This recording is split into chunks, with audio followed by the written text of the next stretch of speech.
Ngayong araw ay sinipag na naman si Orbits Bicol. Ngayong araw nga pala ay magpa-plumbing muna tayo, magre-repair muna tayo nitong aking water line dito sa bahay, yung papasok sa bahay na nawasa. At nag-chipping na nga ako dyan para sa dadaanan ng aking pipe.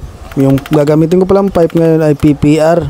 Bali ito pala yung sobrang gamit dun sa bahay na pinapagawa ng aking kapatid. Hiningi ko na muna kasi wala pa akong budget pang pagawa ng nawasa. Kaya naman sinolo ko na muna yung gagawin dito. Hindi na muna ako pumunta dun sa kabilang bahay at may gagawin din naman na muna ako dito. Kailangan ko na din kasing mapalitan itong pipe dito sa may amin dahil medyo matagal na rin. Medyo lampas na rin ng 1 dekada bago mula nung nailagay ito. Kaya malamang sa may alamang ay talagang madumi na rin yung pipe nito at kailangan na rin mapalitan. Nasa ilalim din kasi ng lupa yung pipeline nito. Tapos malapit sa kanal. Kaya sa tingin ko ay may leak na rin. At minsan kasi nag-iiba na rin yung lasa. At saka minsan naman yung reading ng tubig namin ay kahit di ganong ginagamit ay minsan ay sumosobra dun sa dating reading. Kaya naman habang nandito ako ay ako na lang muna ang nag-repair. Basta kaya ko ay tinitira ko na din agad.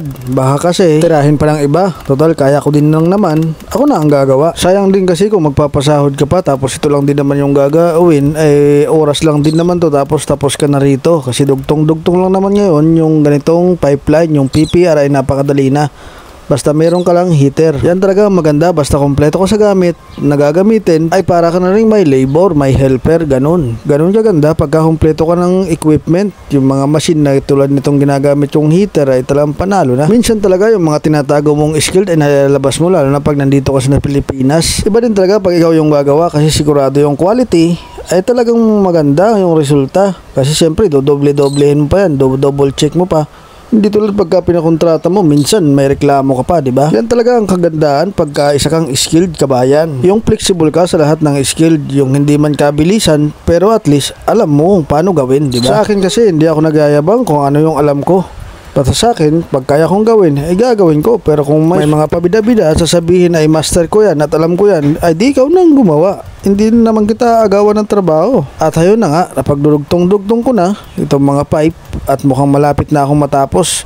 Ang pinakahuli ko ay doon na sa may kontador para basic na lang yung pagsalpak doon. Halos 4 na pipe nga pala yung nagamit ko rito. Sa mga gusto nga palang matuto nitong pagkakabit ng PPR para kayo ay mangontrata na rin ng ganito, ay ang gagawin nyo, dapat alam nyo yung mga fittings nito para hindi kayo magsusobra at hindi rin kayo magkukulang.